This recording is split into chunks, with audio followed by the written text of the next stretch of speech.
Red shift here, doing my part to shift perceptions out of the pink and into the red. Okay, so this is video number 3, continuing on with my super long script, rebutting Square Peg's hour-long video about me.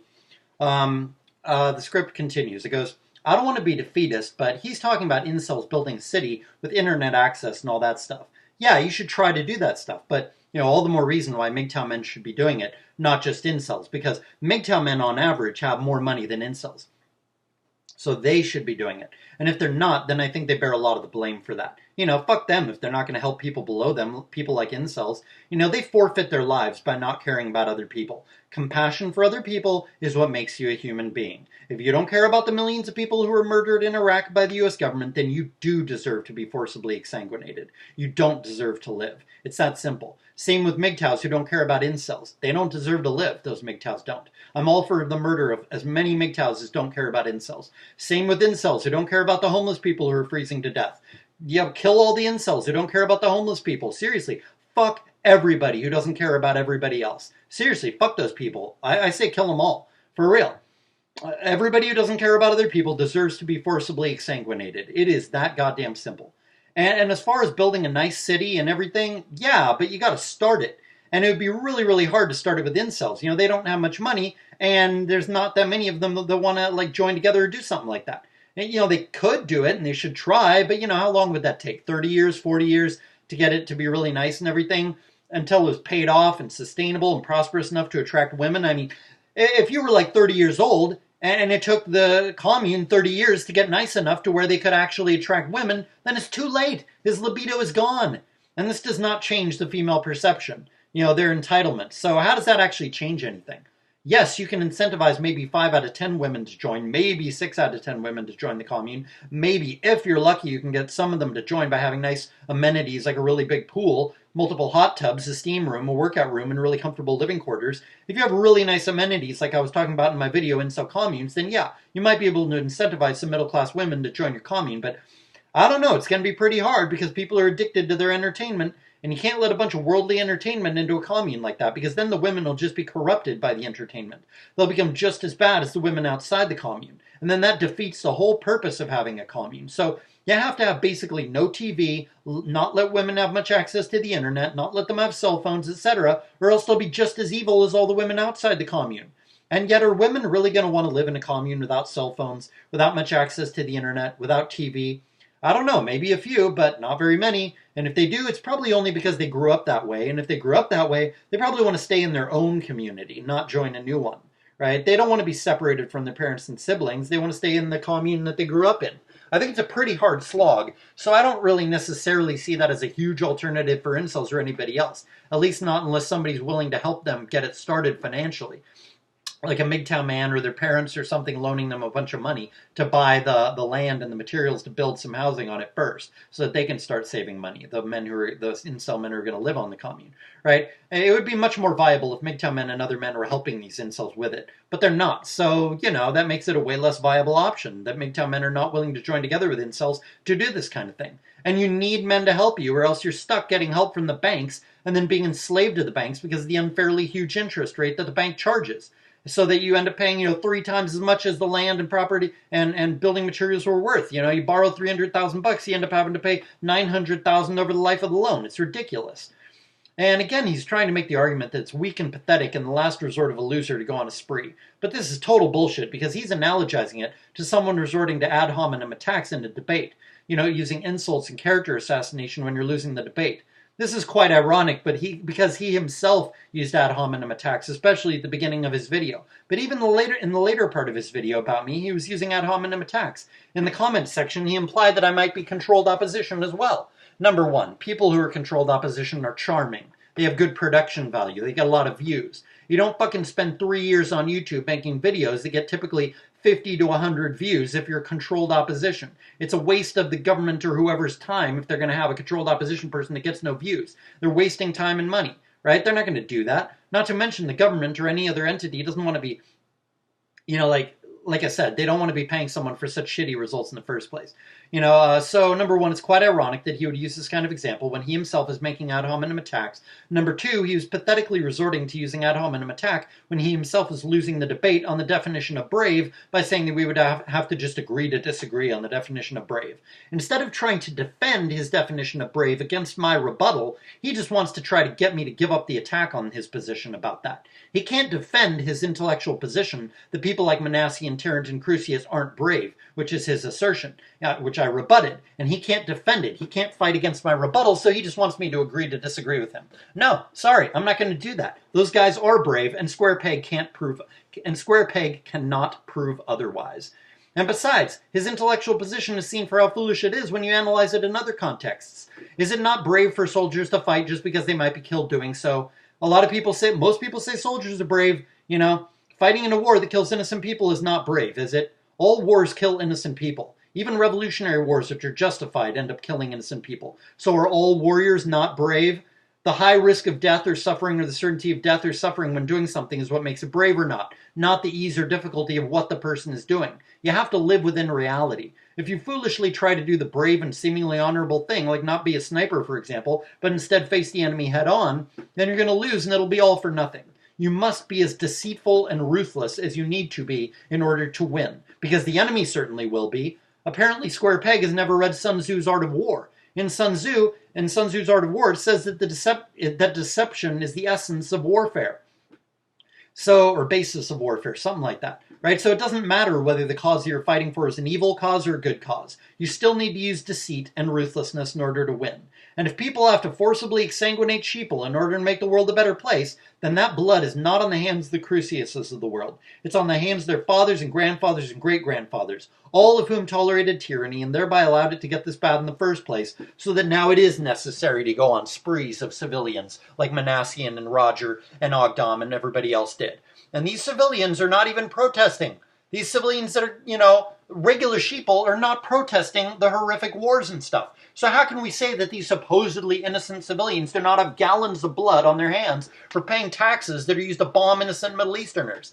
The sheeple are not innocent, and they do not care about the genocide overseas that they are funding with their tax dollars. And they're not even bothering protesting. I mean, you could kind of understand them paying taxes because they don't want to get thrown in jail, but what's their excuse for not protesting? Nothing is going to happen to them if they protest. And yet they still don't protest. And so they are guilty. They are absolutely guilty. And so, they have made themselves into legitimate enemy combatants by being callous, the sheeple have. By being callous about the genocide that is being committed with their tax dollars and not even opposing it by protesting. And then Square Peg uses the exceptions to try to prove his point that not all incels would have a hard time building a community like this. Okay, yeah, there are exceptions, I'm sure. Some incels do make good money, I'll bet. Some incels do have kids. He's using the same argument that women use when they claim that not all women are like that. I'm sorry, Square Peg, but the exceptions do not disprove the rule. That's why there's the saying that says the exception proves the rule. Because it's an exception. It doesn't disprove the rule. If you have to resort to using exceptions, then that's ridiculous. Yeah, you're right about the whole incel and MGTOW thing. It's all one problem. Yes, I definitely agree. But just because some incels make good money or whatever, that doesn't mean most do. Most of them make shitty money, especially the younger ones. And the ones who make better money, who says they're going to be willing to help the younger ones? People, typically, the more money they make, the less they care about the people below them. That's the way it is. It's unfortunate, but that's the way it is, at least these days. Most of these people make shitty money, the incels, especially the young ones. These older incels maybe make good money. Maybe they have something to live for. But like I said in the video, I'm not advocating for MGTOW men to go on a spree. And I'm not advocating for incels who have something to live for to go on a spree. I'm merely encouraging incels who have no reason to live to go on a spree. I'm saying, hey, if you're going to commit suicide anyway, then forcibly exsanguinate a bunch of people first. To make a point about tyranny. Make society pay for your disenfranchisement. Force the people to pay a price for their willful apathy about, the horrific murder of millions of people in the Middle East. Make a point. Make the world a better place, right? People have been screwed over, men especially, over the past several decades. And not just men, but the entire 99% has been thrown under the bus by the elites. And the top 10 or 20% of men have thrown the bottom 80% of men under the bus. And women have thrown a lot of other women under the bus as well. The smart, charming, beautiful women who decide to get jobs, thus driving more men into unemployment and poverty, thereby making it so that there's fewer marriageable men for the women at the bottom. The top women have thrown the bottom 50% or bottom 30% of women or whatever under the bus as well. So everybody at the top has thrown everybody at the bottom under the bus. Completely. So the younger people, a lot of them really do have nothing to live for. It's like Patrick Crusius said. He said something about having been trained for a job that'll never exist. Yeah, exactly. There's no future for Gen Z. They are screwed. And I think a lot of them know it. And they have no reason to live on top of that. I mean, not all of them, but, the incels and stuff, they have no job or a really shitty job. They're barely scraping by. They can't get a woman to even look their way, and they want to kill themselves. I'm just saying, don't kill yourself. Exsanguinate a bunch of other people before you off yourself, and thereby make a point. Make the world a better place. Stand for something. Make society pay for its callousness toward your suffering. Suffering which is completely avoidable, such as how promiscuous men create a shortage of available female libido, which creates the incel problem. There doesn't have to be an incel problem, not at all. It's because of the promiscuous men at the top that there's an incel problem. And it's because of the women in the workforce that there's an incel problem. And it's because of the high taxation and the tyranny and the overregulation that there's an incel problem. I'm just saying to these guys, hey, you did not have to be turned into an incel. You would not have been an incel 100 years ago. So make society pay for what they've done to you. They should pay. And if all you can do is exsanguinate sheeple, you can't exsanguinate any cops or politicians because they're too well protected, well, at the very least, you're showing the sheeple that they're not safe, that the cops cannot protect them, and then maybe they'll start turning against the cops once they see that the cops can't protect them from anybody who wants to go on a spree, incel or otherwise. Once the sheeple see that the cops can't protect them, then they're going to stop trusting the cops. They're going to be like, why the hell are we paying for these cops when these cops can't protect us from people who go on sprees? Why do we even have cops? So they can give us tickets for going 65 miles an hour when the speed limit's 60? The sheeple will start thinking this to themselves. The more people who go on sprees, the more they will think, why do we have cops? All they do is steal our money and they don't even protect us when we need them to. And then people will turn against cops, and that's a good thing. And like I said, I'm only encouraging those who are going to commit suicide anyway to go on a spree. They're going to commit suicide anyway, so why not make your death count? There's absolutely no reason to not go on a spree if you're going to off yourself anyway. Same thing with MGTOW men, If a MGTOW man is drowning under debt from having to pay an insane amount of child support and alimony every month, like the thousands of men like him who commit suicide every year because of divorce rape, if he's going to off himself anyway, he should go on a spree instead of just off himself, because he's helping the evil system survive by him not going on a spree. By just offing himself, he's making it so the elites are getting away with their crimes. If he's going to commit suicide anyway, he should take out a bunch of people with him, because then it will turn people against the government. And if it doesn't, in other words, if it results in more restrictions on the Second Amendment, and the conservatives don't stand up against it and don't refuse and turn over their AR-15s like cowards, well, then those cowardly men who just turn over their guns to a tyrannical government deserve their enslavement. Because such men have no principles and are not willing to stand for freedom. And another thing is that the blood of the victims of shooting sprees is also in the hands of men who have premarital sex, because they are the ones who are creating gynocentrism and are creating divorce rape by taking women's pair bonding ability before those women get married, and they're also creating incels by creating shortage of female libido by both decreasing the amount of available female libido in society and also by taking more than their fair share of that limited amount of female libido in society.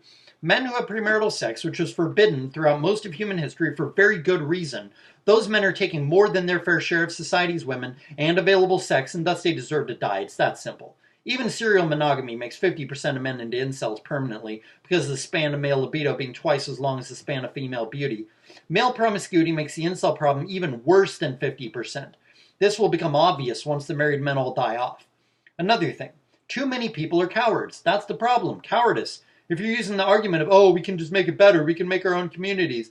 But if no one is doing it, I'm the one who first started saying communes, not you, Square Peg. I was saying it. So you're acting like we can do this other stuff. I'm the one who's saying that first. You're actually trying to use that as your argument against me when I'm the one who said, when I said the suicidal incels should go on sprees, really? When I'm the one who made that suggestion first? That's retarded. Because I started advocating for communes way before you did. You got that idea from me, so how the hell do you have the balls to try to use that idea as a rebuttal against what I've said when I'm the one who advocated for it, when I'm the one who advocated for it first, and I'm still advocating for it? And yeah, I'd rather burn the world to the ground than let tyranny continue. Any sane, freedom-loving person would feel the exact same way. That's how the Founding Fathers felt. They straight up said it. Once you know the true horror of what is going on, you are absolutely of the opinion that, yes, give me liberty or give me death. Death is better than slavery. That is what one of the Founding Fathers said. Give me liberty or give me death. And that is the attitude of freedom-loving people. That is the attitude of people with self-respect. And if you don't have that attitude, then there's something seriously wrong with you. And that is why women should not have the vote. Because women do not have a give me liberty or give me death attitude. Now, if you do, Nassim Ogdam did, and Lindsay Zwickiel kind of had a sort of similar attitude. I mean, not that extreme, but she did have a very rebellious, freedom-loving attitude. So some women have that attitude, but very, very few, right? Most women don't have that attitude, and I don't think Square Peg does either. And that's one of the reasons why tyranny's increased so massively, because of people like Square Peg who don't have a give me liberty or give me death attitude. Anybody who doesn't have this attitude, especially if they're male, should not be in this country, because that is the principle this country was founded on. And yeah, if we need to burn this country all the way to the ground to take it all the way back to the Stone Age in order to get freedom back, that's what we should do, because that's better than tyranny. That's why Tyler Durden in Fight Club wanted to bring it back to anarcho-primitivism, because primitivism, as unpleasant as it can be at times, dying from simple infections and bronchitis, it's still better than living as a slave, which is what we are all these days. We are all slaves, and if you're too dumb to realize you're a slave, that the entire 99.9% of people are slaves, then you're so dumb that your genes should not be passed on. You should probably be killed as an act of mercy to you, because that's how dumb you are if you don't realize that you're a slave. Anything is better than tyranny, especially when the tyranny is this bad. This tyranny that we are under is literally like 10 to 100 times worse than the tyranny that, they were under England that made them start the Revolutionary War. And that's just a fact. That's not even opinion. That's just a cold, hard fact. Technological development does not inherently make life better for anyone, except for perhaps medical developments, like antibiotics and stuff. But, it doesn't even make people more valuable. Technological development doesn't. It actually, in a lot of ways, makes people less valuable. And how are you going to live a nice life if you're not valuable at all because of automation? Especially when all technology has been designed specifically to enslave you, right? Walled gardens, Chromebooks and all that shit. There's only one thing the elites fear, and that's violence. And that's true about the sheeple as well. The only thing they fear is violence. So use the Second Amendment for what it's for overthrowing the government when it becomes tyrannical. And it became tyrannical 100 years ago, and is infinitely more tyrannical now. He says I should think it through a little more. Square Peg does. This is ridiculous, because he's acting like we have to have this technological stuff in place, or else the society can't do all this gene editing technology that I want to do. He says, I'm not in favor of it, but you are. Yeah, but I'm also in favor of freedom, right? Like I've said many times, technological tyranny is only going to increase. Walking away is not going to stop it. But not only that, but it's the situation where it's like the technology of gene editing is going to be used to increase tyranny, not decrease tyranny. So if we don't violently overthrow the government one way or another and do so very quickly, not through a slow means like MGTOW walking away for 40 years, even if that worked. I'm not saying it will, but I don't think it will. But even if MGTOW's walk-away strategy would work at collapsing the government in 40 years, that's way too slow. Genetic engineering will be here probably way before that, and they'll be genetically engineering a whole generation to be sterile against their will. Or they'll be breeding the genes of rebellion out of men and putting the genes of obedience and submissiveness and servileness into men, without those kids' parents' permission or knowledge. And then we'll all be utterly enslaved then after that. It's game over once that happens. Once all men have the genes of obedience and submissiveness and servileness bred into them. The elites are absolutely going to do that. We need to overthrow the government before that happens. Because if we don't, who cares if we have a gene editing technology society? Because it'll be used to enslave us. It'll be utterly horrific. And even if it's not horrific, you'll be lacking the self-respect of self-autonomy. Even if it is a high IQ, good memory, good health society where we're all slaves to the top 0.01%, who will then be the only ones with the genes for rebellion and psychopathy and high testosterone, and we're all living nice, comfortable lives, but we're all slaves. Like, if it's a nice society, but we're all slaves, how is that any better? Right? Like, that's crazy. The elites will be the only ones that have, high testosterone, and we're all slaves, That's not acceptable. Freedom is more important than slavery, no matter how comfortable that slavery may be. So overthrowing the government is way more important than trying to have some kind of nice future. Give me liberty or give me death. Give me freedom or we burn the whole world to the ground. That's how it should be. That was the attitude of the Founding Fathers. And there's no debate about that. That's just a fact. That's every sane person's attitude. That was the attitude of most Americans when they started this country. Everybody's just such a cuck these days because they've been enslaved by technology, like George Carlin was talking about. They're so addicted to pleasure in their smartphones that they don't care about freedom anymore, and they have no guts. Not to mention all the dysgenic war that made all the brave men die off, and now we have a bunch of cowards alive. Then he goes on to try to school me on all the weapons that the government has. Just because I didn't mention more advanced weapons didn't mean I didn't have them in mind when I was mentioning it in that video. So that retarded attempt at a criticism of me is totally invalid. And all we need to overthrow the government today is rifles. Just look at how Afghanistan has been fending off the U.S. They just have primitive AK-47s that aren't even as good as M16s, and they're keeping us from winning, and have been keeping us from winning in that country for years and years.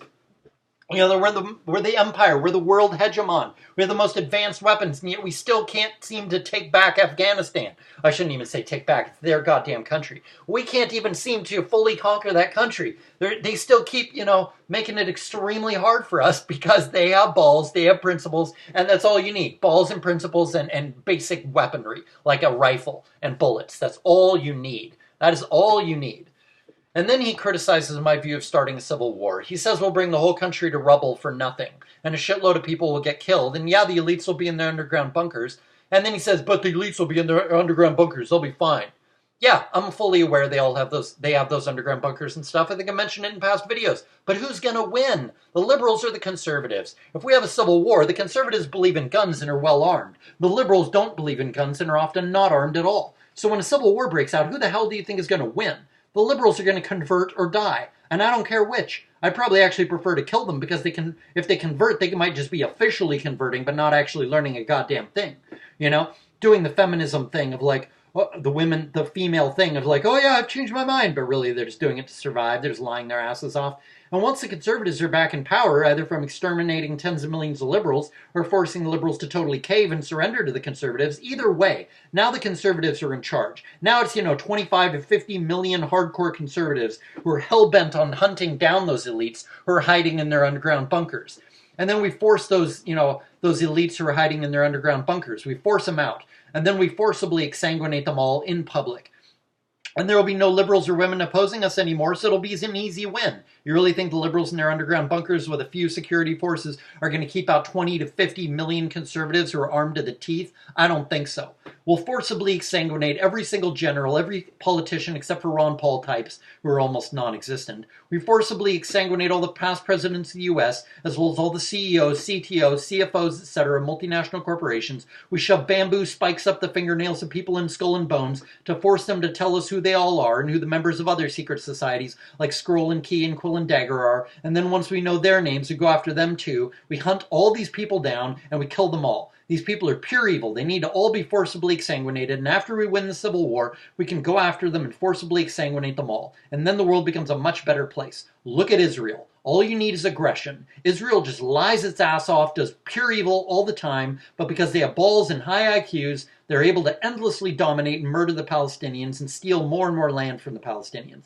They're able to just increase their power more and more. Israel is constantly growing in power. Why? Because they have aggression. They have aggression and they have high IQs, and that's a big part of why they're winning, right? Even just the aggression alone. And all we need to do is, look at Middle Easterners, Muslims and stuff. They have low IQs, lower than whites. All they have above us is cohesion, morality, and aggression. They don't even have higher IQs. They have lower IQs, and they're beating us in Europe. All we need to do is get some aggression too, and then we can win against the evil elites.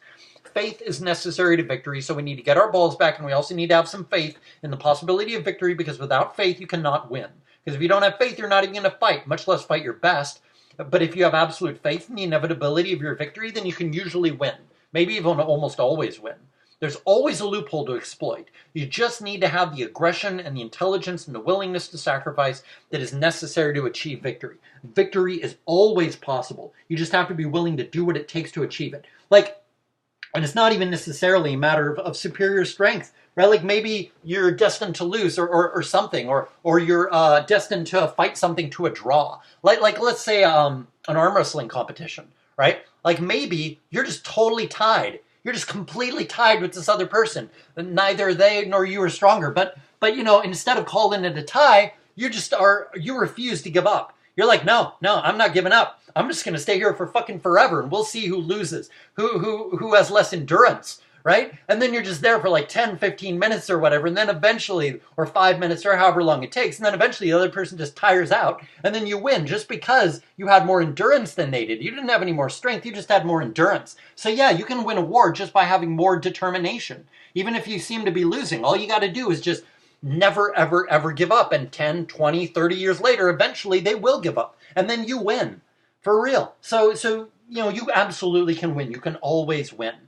And then he says these incels who have nothing to lose can accomplish something by just harassing government employees or politicians or whoever else. This is retarded because it doesn't make national news when you harass a politician, so it doesn't actually scare the sheeple into waking up. And that's what you need. You need the sheeple to red pill themselves. Not all of them, but you probably need at least 1 to 15% of the population to become hardcore red pilled and willing to die to improve things. Then you can change things. Because the rest of the people are cowards and they're not going to oppose us when you try to overthrow the government, and thus those cowards are irrelevant in the equation. And what's going to happen if you harass government employees outside government buildings? All the important government buildings, you can't even get near them. And even if you could, what do they care about being harassed? They don't give a shit about the people, the politicians don't. And even if you're harassing them, then they can just get a restraining order against you. And if you break that, then you're going to jail. So you're not going to accomplish anything by harassing politicians with questions. And plus, if incels could collectivize, they'd be doing what I said first. What I said, that is, they'd be forming communes and stuff. But they're not doing that. Like Global Man said, men won't work together, won't collectivize. I can't remember what exactly he said, but basically he's saying the men won't help other men. I believe he said that. Yeah, I believe he did definitely say that. The men won't help other men. Yeah, apparently so. Men don't want to help other men, and MGTOW men sure as hell are making this worse by acting like all men could just go their own way and not collectivize, as if collectivization is not necessary. That's utterly ridiculous and retarded. Collectivization is absolutely 100% essential. Working together is 100% essential. Why do you think they let MGTOW stay on YouTube even though they kicked off all the pro-Hitler people? I'll tell you, it's because MGTOW divides the populace. It divides men and women, and it divides men from other men. And MGTOW promotes the false idea that men cannot join together and do not need to join together. That is wrong. You know, we do need to join together, and we can. United we stand, divided we fall. And so by promoting division, MGTOW is helping the elites. And the elites know this, which is why they don't kick MGTOW off of YouTube. Because MGTOW is serving their ends, at least partially. And like I said, you're not going to accomplish anything by harassing politicians. And why do you think these guys are incels? They have nothing to live for because they're incels, and they're incels because most of them make really shitty money, like a lot of people these days. You know, and that's government's fault, and feminism's fault. You know, men make way lower wages because of the QE and the other gender being in the workforce, which is something that MGTOW supports. And so these poor incels have no free time or money to go harass government officials. So how are they going to go do that when they're wage slaves and they're barely surviving? They don't have time or even probably the gas money to go, you know, to Washington, D.C. and harass politicians. So that solution is not even doable at all. At all. Harassing politicians like that is not productive. Politicians are complete psychopaths. They send our troops who shouldn't even exist in the first place because we're not supposed to have a military in this country, not only because of the things they've done, but because we should have no, like I said, like they don't care about our troops, and they send them to die. Right? And they don't care about the fact that we're not even supposed to have an army. That's why we have militias and the Second Amendment. We were supposed to be the army, the people. You see? Anyway, though, the politicians send U.S. Army soldiers to go kill innocent people overseas by the hundreds of thousands, if not the millions. You know, 1 to 2 million people died in Iraq. Another 500,000 died in the Syrian so-called civil war that we fomented. More people died recently in Yemen from American bombs. We also destroyed Libya not that long ago either, because Gaddafi wanted to put the Middle East on a gold dinar, oil for gold standard, and the U.S. didn't want that. Didn't want the petrodollar undermined. And so America got Gaddafi killed and plunged that country into hell. Got a ton of people killed. So do you really think that a few incels annoying politicians outside their offices is going to make the politicians even think twice about the incel issue when they don't care about millions of deaths of people overseas done by our government, which is impoverishing our country? Of course not. They're used to dealing with annoying reporters and all kinds of people. They don't let anything bother them. They're total psychopaths, the politicians are. And how many incels would you have to join together to do that so that every time those incels got arrested in the morning, there would be even more men to instantly replace them? That would require a level of cooperation and unification and sacrifice that incels are either not willing to do or incapable of doing. So that's just never going to happen. Not to mention, even if it did, it would not be productive at all because the politicians, like I said, don't give a shit about anyone but themselves. Human life means nothing to politicians. Most of them treat their own kids like crap, so they sure as hell don't give a crap about the ordinary citizens, especially poor ones like incels. I'm going to stop right here, and then I'll make the rest of the video into a few more, the rest of the script into a few more videos. There's been Redshift, thumbs up, thumbs down, peace trucks.